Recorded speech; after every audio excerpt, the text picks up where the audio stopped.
question is, how can we translate Gita, the philosophy of Krishna, into augmenting business in India? I have not read the Gita, so I really have not.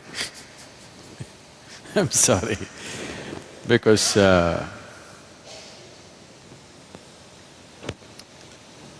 for me, my own vision has never failed me. So I always kept away from all scriptures because I didn't want to clutter myself with something or the other. The only thing that I learned and I continue to do is, if I look at something, if I look at a person, I know their past, present and future. That is the level of attention I'm paying to them. I don't look at like this. When I look at it completely, with all that I have. If you pay enough attention, there is nothing that will not yield. So I never had any reason or need to go looking for scriptures or something. With all respect and regard for them, it is not that I'm averse to it, it's just that I've not had the time. How this whole process started is, when I was very young, I realized that I just don't know anything. See, if you realize that you do not know, if it's a full-scale realization that you do not know anything, paying attention will be natural, because you know everything. You know this guy, you know this. There are assumptions and assumptions and assumptions. Well, I've used it in a different way, but even if you're doing business, even if it's for business purposes, the only reason why one human being seems to be…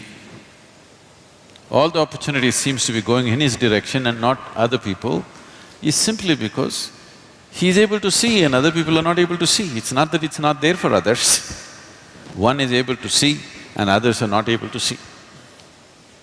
So essentially, a leader means that you're able to see something that others are not able to see. So, attention without intention, simply being attentive, that's what we were trying to do in the afternoon. Not paying attention to something, just practicing attention, a very heightened level of attention where an unfocused attention, but when you focus it on something, just about anything has to yield, there is no other way to that attention. So, I always focused on enhancing and sharpening my attention, never on retention, because what you gather is not you. Essentially, you know that you exist only because you have some sense of attention right now, isn't it? Suppose you fall asleep and you lose your attention, you do not even know that you exist. So the basis of your existence itself is attention. And this attention need not be mortgaged to anything. You just have to sharpen the attention. See, if you have a knife in your hands, there is no such thing that you have to cut only apples with this. If you have a sharp enough knife, you could cut anything that you want. But the important thing is the knife is sharp enough, so that your attention is keen enough, not for something or the other.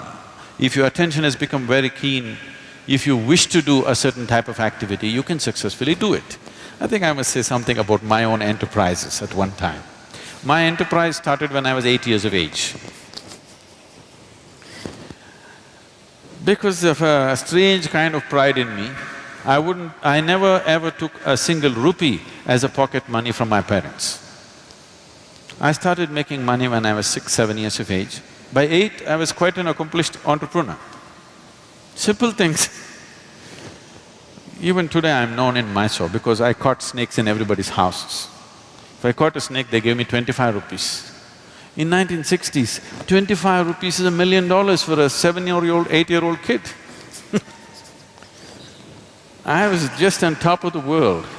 So there is a Food Research Institute, CFTRI. Every Saturday afternoon I went there, I caught 4 or 5 snakes. They measured it. I have to show it to like this. If it's over 3 feet, I get 50 rupees. Less than 3 feet, I get 25 rupees. On an afternoon, I would make 100, 150 rupees. I don't know if you can imagine, 150 rupees for an 8, 10-year-old kid in 1960s or 70s was like $1 million today. It was big. And I went to so many things, just about anything that came my way. I should tell you a little enterprise that I did which grew into a big business. After my university, where I learned nothing, but I passed. The only thing was, by then I had crisscrossed India on my motorcycle, and I suddenly realized when I went to the borders of India, they asked me for something other than my driving license. I did not even know that there was a passport. See, it's not like today. Today every child, maybe 3-year-old, 4-year-old kid knows he has to have a passport. I'm in my 20s, but I do not know that I need a passport. I went to the border and then they said, "Where is your passport?" I said, "What? I have a driving license." They said, "No, you need a passport." Then I turned back from Nepal border and came back on my motorcycle. So my only dream was, I'm going to just ride across the world. So I wanted to do something, I started kind of farming, commercial farming. I was making money. I thought I will do for 2 years and leave. But in the meantime, my entrepreneurship took off in so many different ways. Like this I went about.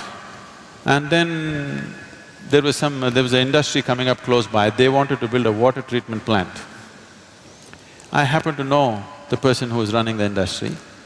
I just went there and I wanted to meet him. I was sitting in his office, they were discussing something about a water treatment plant. I just heard this and they were looking at the drawings and stuff. Then I asked him, "Can I apply? Can I do this? Because it is close to my farm, can I do this?" He said, "No, this is very complex, there are some experts from Mumbai and Bangalore who will come and do it, you cannot do it."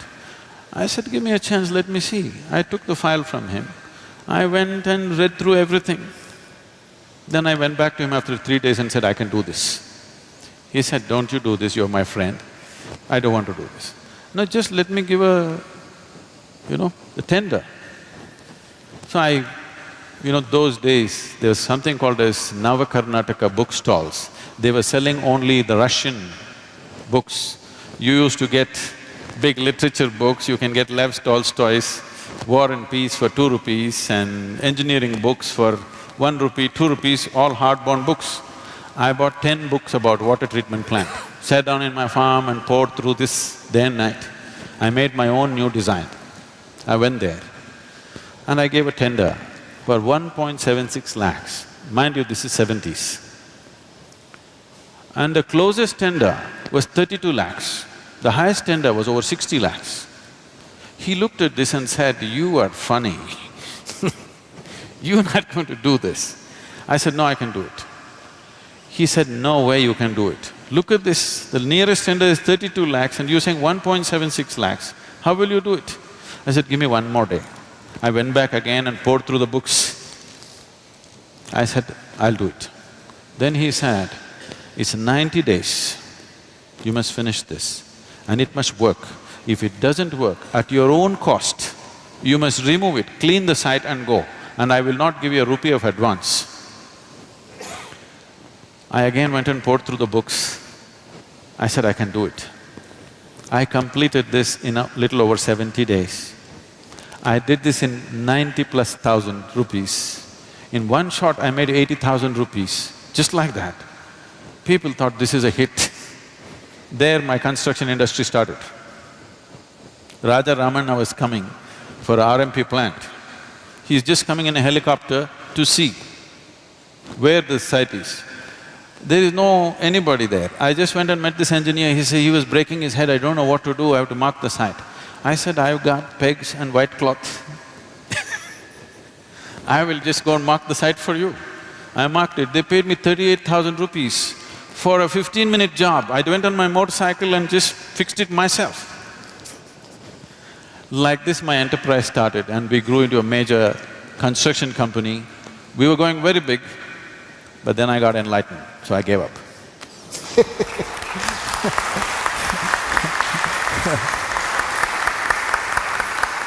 Thank you Sadhguru for sharing that story. Thank you, Professor.